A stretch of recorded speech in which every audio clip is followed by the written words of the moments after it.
हम शंभू पंच अग्नि अखाड़ा के इस परिसर में मौजूद हैं और मेरे पीछे आप देख रहे हैं ये धर्म ध्वजा लहरा रही है और इस धर्म का ही प्रचार करने के लिए, इस धर्म के प्रति ही लोगों का ध्यान खींचने के लिए ये संत यहाँ समागम करते हैं इस महाकुंभ में। इस समय संध्या का समय है, पीछे नगाड़े और ढोल के साथ आरती की जा रही है। यहाँ आप देखेंगे तो जो साधु हैं वो आरती में जुटे हुए हैं, पूजा अर्चना में जुटे हुए हैं और यहाँ हम इस अखाड़े के जो सभापति हैं पूज्य श्री महंत मुकुंदानंद बापू जी, उनसे भी हम बातचीत करेंगे कि उनका इस महाकुंभ को लेकर कैसा अनुभव है, वो इस महाकुंभ के माध्यम से पूरी दुनिया को क्या संदेश देना चाहते हैं। हम इस समय पंचमुख अग्नि अखाड़ा के इस परिसर में मौजूद हैं और हमारे साथ हैं, आपका परिचय? लोग मुझे अग्नि पीठाधीश्वर आचार्य महामंडलेश्वर ब्रह्मर्षि रामकृष्णानंद के नाम से जानते हैं।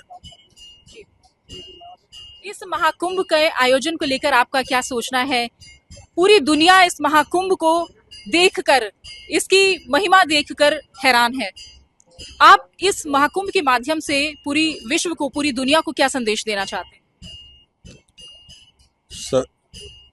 कुंभ का जो महापर्व है वो पूरे देश और दुनिया के लिए सनातन धर्म का एक विराट स्वरूप का दर्शन दिखाता है। यह वो कुंभ पर्व है जिसके लिए पूरे न केवल देश के लोग बल्कि पूरी दुनिया के लोग आए।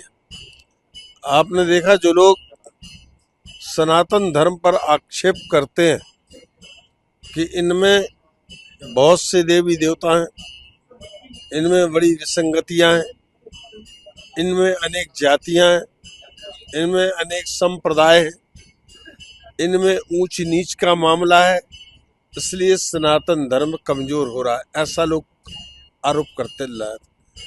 परंतु हम आपसे पूछना चाहते हैं, आपने मकर संक्रांति का भी स्नान देखा, मौनी अमावस्या का स्नान देखा, इतनी जो भीड़ आई, इतना सैलाब आया, किसी ने चिट्ठी देकर के बुलाया, टेलीफोन देकर बुलाया, बिल्कुल बिना निमंत्रण के यहाँ दुनिया से लोग आए और बड़े बड़े आलीशान और जगह के कुंभों से, और इलाहाबाद के कुंभ की विशेषता है, चाहे वो हमारा उज्जैन का कुंभ हो, चाहे हरिद्वार का कुंभ हो, चाहे नासिक का, इस शहरों में होते हैं। परंतु यही दुनिया का एकमात्र ऐसा महाकुंभ पर्व है जहाँ लोग रेता में बैठ करके बड़े बड़े करोड़पति, अरबपति, खरबपति, बड़े बड़े पूंजीपति जो आलीशान सुविधाओं बंगलों में रहने वाले, वो यहाँ रेत में टेंट में रहते हैं और बड़ी राहत महसूस करते हैं, बड़ा सुकून महसूस करते हैं। तो ये कुंभ के मौके पर जब लोग त्रिवेणी में खड़े होते हैं गोता लगाने को, और वहीं जब अंजलि में जल भर के सूर्य नारायण को अपना देवता मान करके जब अर्घ देते हैं, तो लगता है कि सनातन धर्म का कितना बड़ा विशाल मंदिर है। न यहाँ देखा जाता है कौन ऊंच है, कौन नीच है, कि ब्राह्मण है, कि क्षत्रिय है, कि वैश्य है, कि शूद्र है, पढ़ा लिखा है कि गैर पढ़ा लिखा है, ग्रस्त है कि विरक्त है, कोई नहीं। इतना समदर्शिता, अनेकता में एकता का दर्शन कराने वाला ये दुनिया का बहुत बड़ा महापर्व है। तो हम तो चाहेंगे कि पूरे देश के लोगों को सनातन धर्म के प्रति जो लोग अफवाहें फैलाते हैं उससे प्रभावित नहीं होना चाहिए, अपने धर्म पर दृढ़ रहना चाहिए। क्योंकि बात ऐसी है कि जैसे कभी कभी देखा होगा आपने, अभी कुछ दिन पहले कोहरा छा जाता था, तो कोहरे में कभी कभी एक दो दिन सूर्य नारायण दिखते नहीं, इसका मतलब ये नहीं कि सूर्य की सत्ता समाप्त हो गई। सूर्य जब अपने प्रचंड रूप में आता है, कोहरे का पता नहीं चलता है। ये सनातन धर्म है। पहाड़ को कोई चाहे पहाड़ में सिर मार के पहाड़ का नुकसान कर दे, ये संभव नहीं है। पहाड़ में सिर मारने वाले का ही सिर फूट जाता है। तो इस सनातन धर्म को, चाहे वो देश की कोई भी प्रवृत्तियां हो जो नुकसान पहुंचाने की कोशिश करती हैं करेंगी, वो सनातन धर्म का बाल वाका नहीं कर पाएंगे। सनातन धर्म का अर्थ है सना माने सदा, उत्तन माने रहने वाला। ये अनादि अपौरुषेय वैदिक धर्म है, इसी को लोग हिंदू धर्म कहते हैं। हर धर्म का कोई न कोई चलने वाला है। उसका एक आप कह सकते हैं ईसा मसीह का इतना कार्यकाल उसका चलाने वाला ही है। आप मुस्लिम धर्म का कह सकते हैं इतने वर्ष का कार्यकाल, बस सनातन धर्म को कोई नहीं कह सकता है। यह अनादि पुरुष धर्म है, और सनातन धर्म ही एक ऐसा धर्म है जो वसुधैव कुटुंब की बात करता है, जो विश्व कल्याण की बात करता है। वो ये नहीं कहता किसी वर्ग विशेष का उत्थान हो और किसी वर्ग विशेष की पराजय हो या अवनति, ऐसा नहीं। पूरे देश और दुनिया का कि कल्याण कर्म की कामना करने वाला ये दुनिया का कोई धर्म है तो सनातन धर्म है, और उसकी जो झलक है, उसका जो दिग्दर्शन है, पूरे देश के लोगों के सामने कुंभ के पर्व पर होता है। बिल्कुल, आपका बहुत बहुत धन्यवाद। और एक चीज और मैं यहाँ जानना चाहूंगी कि जैसे आज हम यहाँ आए तो अखाड़ों को समेटना शुरू हो गया है, तो क्या आप भी इस तरह से कुछ अभी यहाँ से निकल जाएंगे या अभी रुकेंगे? बात यह है, हमारे यहाँ जहाँ तक समेटने वमेटने की बात, समेट कहीं नहीं है। हर अखाड़ों का एक सिस्टम होता है जी। तो हमारे यहाँ कहते हैं कि जब तक तनी नहीं ढीली होती, कहते हैं कढ़ी पकौड़ी बेसन की और रास्ता पकड़ो स्टेशन की, ये कहावत है। तो जब अखाड़ों में कढ़ी पकौड़ी का कार्यक्रम होता है, उसके बाद बाकी जो दूसरे साधु हैं मुख्य स्नानों तक यहाँ रहते हैं, उनके भी अपने स्थान है, उनकी भी अपनी जिम्मेवारियां हैं, इसलिए वो चले गए। बाकी मुख्य लोग हैं और अभी हैं। तो यहाँ से बनारस जाएंगे या फिर अपने अपने स्थलों पर लौट जाएंगे जो तपोस्थली है या जो गंतव्य स्थल है? बात यह है, कुछ साधु ऐसे यहाँ से काशी जाएंगे जो शिवरात्रि तक करते हैं। अच्छा। कुछ साधु अपने अपने स्थान पर जाएंगे, तो सबका अपना अलग अलग है। अखाड़े के जिम्मेवार लोग जो है, जिनको जो जिम्मेवारी सौंपी जाएगी, वो अपनी अपनी जिम्मेवारियों का निर्वहन करते हैं। जो जिस तरह की जो अखाड़ों के नियम होते हैं उनके अनुसार सभी जो सन्यासी हैं, सभी जो साधु हैं, महंत हैं, वो उसी तरीके से उनका पालन करते हुए यहाँ से खट्टी मीठी यादों को लेकर लौटेंगे। यहाँ मैं महाराज से एक और बहुत जरूरी बात जो मुझे दिमाग में आ रही है वो मैं जानना चाहूंगी कि अखाड़ों के अपने अपने नाम हैं, अपनी अपनी विशेषताएं हैं।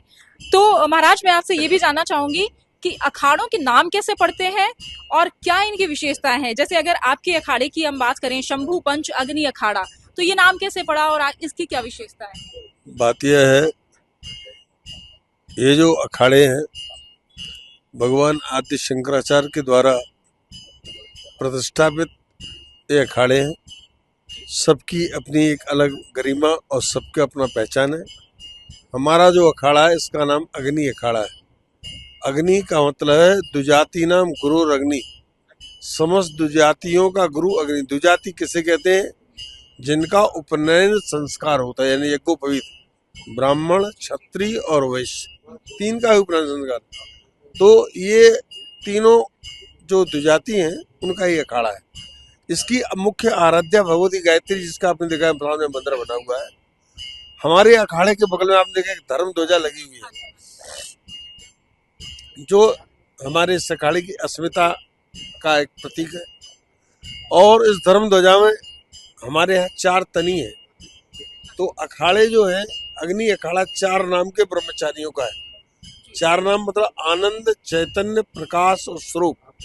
आनंद नाम का ब्रह्मचारी ज्योतिर्मठ का होता है, तो उसमें जो एक तनी आपको दिखेगी वो ज्योतिर्मठ की प्रतीक होगी, एक नाम की प्रतीक होगी, एक महावाक्य की प्रतीक होगी, एक वेद, क्योंकि 4 ही हमारे यहाँ वेद है, 4 ही महावाक्य है। तो एक तनी जो है आनंद नाम के ब्रह्मचारी की होगी, एक चैतन्य नाम की होगी, एक स्वरूप नाम की होगी और एक प्रकाश नाम की होगी। एक ज्योतिर्मठ के महावाक्य की दृष्टि से, एक क्या नाम से आपके दक्षिण के श्रृंगेरी के, एक गोवर्धन मठ के, एक बस सबका है।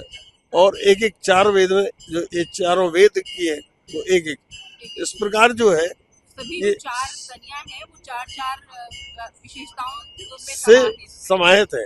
और ये 4 नाम के जो ब्रह्मचारी हैं वो अग्नि अखाड़े के होते हैं, भले ही वो किसी सन्यासी के शिष्य हो